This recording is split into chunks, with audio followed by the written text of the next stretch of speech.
પોડકાસ્ટનો મુખ્ય ઉદ્દેશ એવો છે કે વિવિધ ક્ષેત્રોના નિષ્ણાતો સાથે આપણે મુલાકાત કરવાના છીએ. વિવિધ બીમારીઓ વિશે આપણે માહિતી મેળવીશું, સચોટ અને સાચી માહિતી. આજના યુટ્યુબના સોશિયલ મીડિયાના ટ્રેન્ડમાં ઘણા અવનવા વિડીયો આવે છે, પણ આજની તારીખે મારો એવો વિચાર છે કે આપણે વિવિધ ક્ષેત્રના નિષ્ણાતો સાથે પ્રોપર માહિતી સાથે તમારા પ્રશ્નોના હલ કરવા માટે આપણે સરસ મજાના ટોપિક ઉપર ચર્ચાઓ કરીશું. અને એવી જ ચર્ચા કરવા માટે આજે આપણી સાથે પાટણના સુપ્રસિદ્ધ ડૉક્ટર એવા ડૉક્ટર વિપુલભાઈ સોની ધીરજ હોસ્પિટલ આપણી સાથે ઉપસ્થિત છે. ડૉક્ટર વિપુલભાઈ સોની મળમાર્ગના નિષ્ણાત અને પ્રોક્ટોલોજીસ્ટ છે. છેલ્લા 10 વર્ષથી પાટણમાં ફરજ બજાવે છે. 30,000થી વધુ પેશન્ટોને સારવાર કરી છે. એમને 4,000થી વધુ પેશન્ટોના ઓપરેશન કર્યા છે. ડૉક્ટર વિપુલભાઈ સોની સાથે આપણે મુલાકાત કરવા જઈ રહ્યા છીએ. એમની જીવનની રસપ્રદ વાતો જાણીશું, એમના જીવનના ઉતાર ચઢાવ જાણીશું, એ ડૉક્ટર કેવી રીતે બને, એમનું જીવનની એમની સફર કેવી રહી છે, અને સાથે સાથે મળમાર્ગથી થતા રોગો કેવી રીતે થાય છે, એના ઉપાયો શું છે, ઘરગથ્થુ ઉપચારો શું છે, શું દવાથી આ પ્રોબ્લેમ સોલ્વ થાય છે, શું ઓપરેશન જ આ વિકલ્પ છે. 30,000થી વધુ સાહેબ ઓપીડી કરી હોય, 4,000થી વધુ ઓપરેશન કર્યા હોય, એટલે આમ જોવા જઈએ તો ચિંતાનો વિષય છે.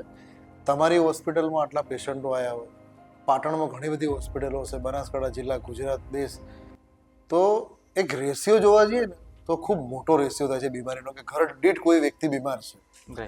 તો ચિંતાનો વિષય છે. તો પ્રેક્ષકોને પણ અને દરેકને મારે પણ જાણવું છે કે આ રેશિયો કઈ ટાઈપનો છે અને આ બીમારી કેમ થાય છે આટલી બધી. કે અંદાજિત 15%થી પણ વધારે લોકો મળમાર્ગના રોગોથી અત્યારે પીડાઈ રહ્યા છે. 15%થી વધુ?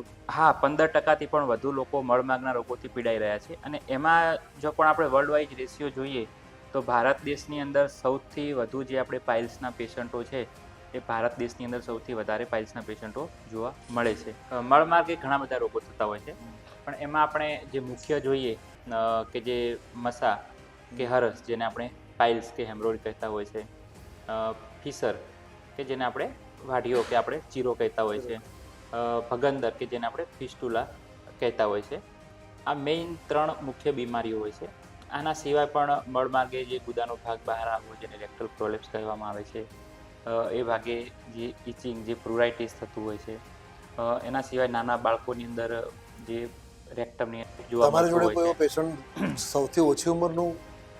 અમે 2 વર્ષના બાળકનું પણ રેક્ટલ પોલિપ, જે માઇનર સર્જરી કહેવાતી હોય, એ પણ અમે નાના 2 વર્ષના બાળકની માઇનર સર્જરી કરેલી છે. કે આ બીમારી ઉપર લોકો જાય છે ત્યારે બતાવતા નથી હોતા, આયુર્વેદિક દવાઓ જેમ તે કોઈ ઘરગથ્થુ ઉપચાર કરતા હોય છે, અને આ ગંભીર બીમારી તરફ આ બીમારી થાય છે, અને કદાચ કેન્સર સુધી પણ જતું રહે છે. તો આ મને થોડું વિસ્તૃતમાં પ્રેક્ષક મિત્રોને સમજાવવું છે મારે કે એક્ઝેક્ટલી કેવા સિમ્ટમ્સ હોય તો તાત્કાલિક દવાખાને બતાવી દેવું જોઈએ, વધારે હેરાન ના થાય માણસ.